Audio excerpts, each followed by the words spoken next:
Simulated rank आने के बाद आप भी यही सोच रहे हो ना कि जिन कोर्सेज में मेरी रैंक अच्छी है उस कोर्सेज को ऊपर कर देता हूँ ताकि मुझे इजीली कॉलेज अलॉट हो जाए। अगर आप भी ऐसा करने जा रहे हो तो आप करोगे एक बहुत बड़ी गलती, जिस गलती को करने के बाद आपके पास रिग्रेट करने के अलावा और कोई ऑप्शन होगा ही नहीं। तो उनसे कैसे बचा जाए, उस गलती को कैसे रोक सकते हैं और आपको क्या करना चाहिए सिमुलेटेड रैंक देखने के बाद और क्या नहीं, इन सारी चीज़ों के बारे में बात करेंगे आज की वीडियो में। नमस्कार दोस्तों, मेरा नाम है आकाश कुमार और स्वागत है आप सभी का फिर से मेरे इस यूट्यूब चैनल पे। अब देखो यार, सिमुलेटेड रैंक में आपको हर एक कोर्स के वाइज आपको रैंकिंग दिख जाएगी। किसी में आपकी 5,000 हो सकती है, किसी में आपकी 15,000, किसी में आपकी 20,000 से लेके 25,000 तक भी रैंक हो सकती है। तो इन रैंकिंग का मतलब है क्या और इसका आप फायदा कैसे उठा सकते हो अपनी प्रेफरेंस शीट को वापस से रीअरेंज करने के लिए या फिर कुछ कोर्सेज को ऐड या सब्ट्रैक्ट करने के लिए। अगर दोस्तों मैं सीधे शब्दों में कहूँ तो सिमुलेटेड रैंक का उतना कोई ज़्यादा फर्क पड़ता नहीं है और आपको अपने प्रेफरेंस शीट में ज़्यादा चेंजेस नहीं करने चाहिए। लेकिन ये सिर्फ स्पेसिफिक बच्चों के लिए मैं कह रहा हूँ, किसको चेंजेस करनी चाहिए, किसको अपने कोर्सेज को ऊपर नीचे करना चाहिए, उसके बारे में मैं बाद में बात करूँगा। लेकिन अगर ज़्यादातर बच्चों की बात करूँ, मैक्सिमम बच्चों को इसमें नहीं चेंज करना चाहिए। एक एग्जाम्पल के थ्रू समझा दो। मान लो 2 बच्चे हैं, एक बच्चे के आए 800 में से 750 और उसको करना है पॉलिटिकल साइंस ऑनर्स, और एक दूसरा बच्चा है जिसके आए हैं 800 में से 300 400 कुछ लो मार्क्स आए हैं, ऐसा अज्यूम करते हैं। और वो तो जानते हैं कि भाई ऑनर्स तो किसी भी हाल में मिलने नहीं वाला, तो इसलिए मैं बीए प्रोग्राम करूंगा और बीए प्रोग्राम में भी लो डिमांड कोर्स करूंगा, हिंदी प्लस पॉलिटिकल साइंस का करूंगा ताकि मुझे कोई कॉलेज अलॉट हो जाए। तो अभी तक सही चल रहा था दोनों का। अब आती है सिमुलेटेड रैंक लिस्ट। अब दोस्तों होता क्या है, जब सिमुलेटेड रैंक लिस्ट आती है तो जो दूसरा बच्चा है यानी जिसके बहुत कम मार्क्स आते हैं, तो जब वो अपनी रैंक देखता है तो उसमें दिखते हैं कि Hindi plus political BA programme में उसकी 8,000 रैंक आ रही है और वो इस सोच के घबरा जाता है। वो देखता है कि यार मैंने तो इतना लो डिमांड कोर्स किया था, क्या मेरी इसमें भी रैंक इतनी खराब है, और वो डर के सोचता है कि इसमें मेरे को कोई कॉलेज मिलेगा ही नहीं। और जो दूसरा बच्चा है जिसके 750 है, अब वो भी ये बात जानता है और मैं भी ये बात जानता हूँ कि उसे इजीली नॉर्थ कैंपस का या साउथ कैंपस का कॉलेज तो मिल ही जाएगा। लेकिन जैसा कि उसने मेरी वीडियोस देखी थी, अच्छे से प्रेफरेंस शीट बनाई थी, एक हायरार्की फॉलो करी थी, नॉर्थ के फिर साउथ के फिर ऑफ के, और जैसा मैंने वीडियो में बताया था कि आपकी प्रेफरेंस शीट में 100 से ज़्यादा कॉम्बिनेशन मिनिमम तो होनी चाहिए, तो उसने उस रूल को फॉलो किया। उसने सोचा उसे करना तो बीए पॉलिटिकल साइंस ऑनर्स ही है हर हालत में, चाहे नॉर्थ में मिले, साउथ में मिले या ऑफ में ही मिल जाए, क्योंकि उससे कोर्स प्यारा है तो वो वही कोर्स करेगा।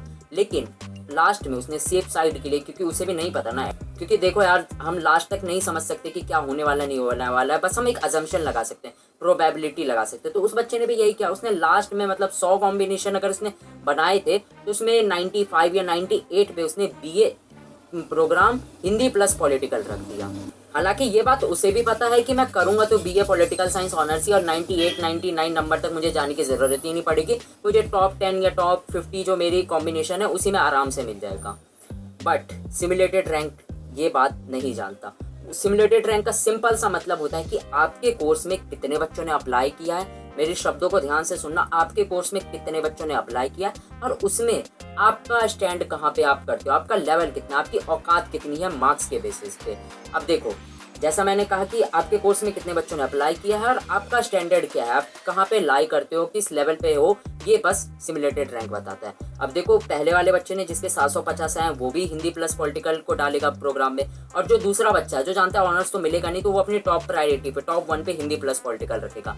अब जिस बच्चे को करना नहीं था, यानी जिसके अच्छे मार्क्स आए 750 वाली को, उसको करना नहीं है हिंदी प्लस पॉलिटिकल, लेकिन उसके मार्क्स तो जुड़ जाएंगे ना, उसके मार्क्स जुड़ेंगे, इसको दिखाई देंगे जिसके लो मार्क्स आए कि तुमसे भी बहुत आगे बच्चे हैं, 750 वाले भी इसको अप्लाई कर रहे हैं, लेकिन इसको ये बात तो नहीं पता ना सिमुलेटेड रैंक को कि वो उसकी टॉप प्रायोरिटी नहीं है। तो इसलिए देखा जाए तो आपको सिमुलेटेड रैंक से इतना घबराने की जरूरत नहीं है, क्योंकि ऐसे बहुत सारे बच्चे होते हैं जो ऐसे कोर्स भी डाल देते हैं जो करना नहीं होता। अब मैं अपना एग्जाम्पल लूँ, मैंने पंजाबी ऑनर्स और संस्कृत ऑनर्स भी डाल दिया था, जो मुझे पता था मैं किसी भी हालत में नहीं करूँगा, बट मेरे पास टाइम था, मैंने सोचा चलो यार डाल देते, क्या जा रहा है, दिक्कत क्या, अब जब कोर्स दिख गया है तो अप्लाई कर देते, अगर हिंदू वगैरह मिल गया तो। वैसे तो मुझे कभी करना ही नहीं था, बट ऐसा लंबी प्रेफरेंस शीट को बनाने के लिए मैंने उसमें डाल दिया। तो ऐसे हजारों बच्चे करते हैं जिस कोर्स को उन्हें करना नहीं होता वो अपने नीचे कोर्स में, यानी कि जो प्रायोरिटी नहीं है, लास्ट में जाके रख देते हैं, लेकिन उनके मार्क्स जो है सिमुलेटेड रैंक में तो कैलकुलेट हो जाते हैं। इसलिए जिस बच्चे को वो कोर्स करना भी होता है उसको भी रैंकिंग कम हो जाती है और वो सोचता है इसमें मिलेगा ही नहीं। तो ये जो हमारी कहानी चल रही थी जिसमें बच्चे के कम मार्क्स आए थे दूसरे वाले के और उसने हिंदी प्लस पॉलिटिकल करना था, उसने अफसोस की बात यह है कि इस रैंक को घबराकर उसने टॉप पे हिंदी प्लस बंगाली को रख दिया, जिसमें अराउंड उसके 350 या 500 के अराउंड उसके रैंक आ रही थी। तो उसने सोचा इसमें मुझे इजीली कॉलेज मिल जाएगा, और हुआ भी ऐसा ही, क्योंकि उसकी टॉप प्रायोरिटी पे ही हिंदी प्लस बंगाली था, तो उसे उसी कोर्स में कॉलेज अलॉट हो गया। और ये कर दी उसने सबसे बड़ी गलती।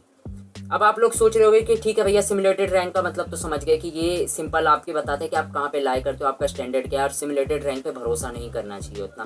तो इसका मतलब ये है कि सिमुलेटेड रैंक बिल्कुल ही बेकार है क्या? इसका कोई मतलब नहीं है? डीयू पागल है जो इतनी मेहनत करके आप सभी को लिए course wise simulated rank provide कर रहा है? तो इसका आंसर है बिल्कुल नहीं। नहीं मेरे दोस्त, ऐसा बिल्कुल नहीं होता कि ये बिल्कुल बेकार है और इसका कोई यूज़ नहीं है। इसका यूज़ किन बच्चों के लिए, अब बात करते हैं कि सिमुलेटेड रैंक के थ्रू किन बच्चों के लिए यूज़फुल है, क्या वो मॉडिफिकेशन कर सकते हैं और आपको इससे क्या क्या चीज़ें सीख सकते हो या समझ सकते हो।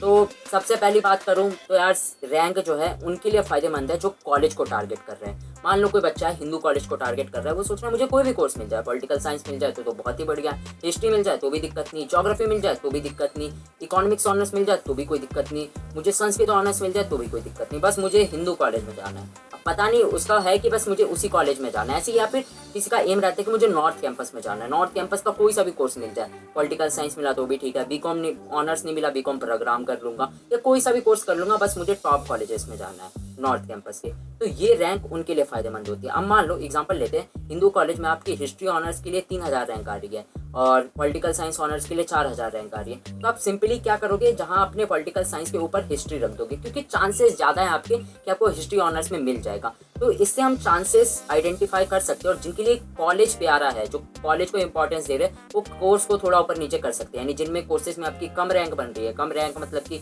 3000 4000 या फिर कम आ रहे 10,000 के अंदर आ रही है, और दूसरी है जो 15-20 हज़ार आ रही है, तो उसको आप नीचे रख सकते हो, जिसमें रैंक ज़्यादा आ रही है, और जिसमें कम आ रही है उसको ऊपर रख सकते हो, ताकि आपके चांसेस बढ़ जाए आपके फेवरेट कॉलेज में जाने के।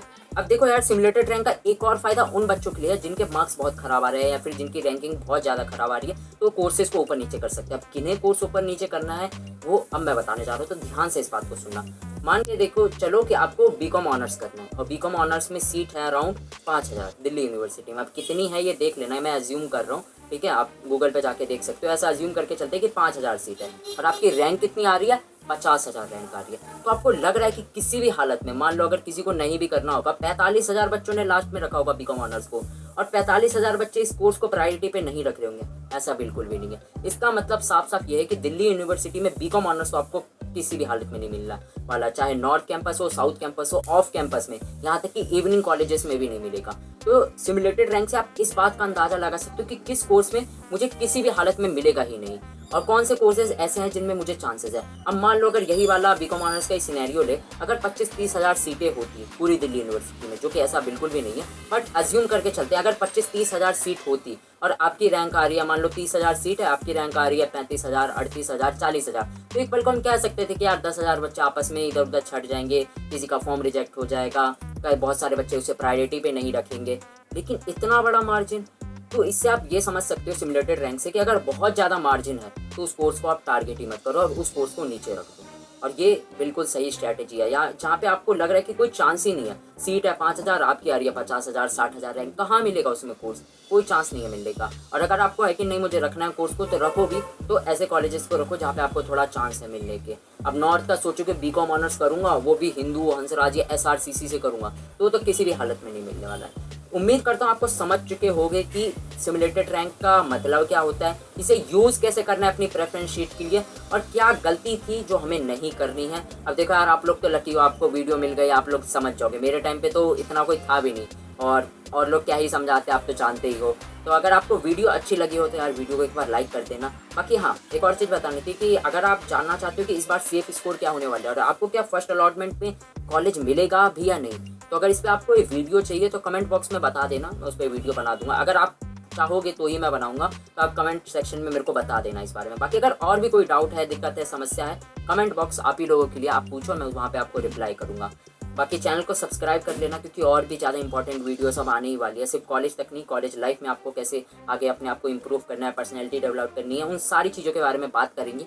इसलिए वीडियो को चैनल को सब्सक्राइब कर लो और वीडियो को लाइक कर दो और अपने दोस्तों में भी शेयर कर दो यार, ताकि उनकी भी थोड़ी बहुत मदद हो जाए, क्योंकि अब टाइम बहुत कम बचा है और मैं नहीं चाहता कोई बच्चा ऐसी गलती कर बैठे कि जिस वजह से उसका किसी घटिया कोर्स में या जिसमें उसका इंटरेस्ट ना हो उस कोर्स में जाना पड़ जाए। तो इसलिए अपने दोस्तों में भी वीडियो को शेयर कर देना।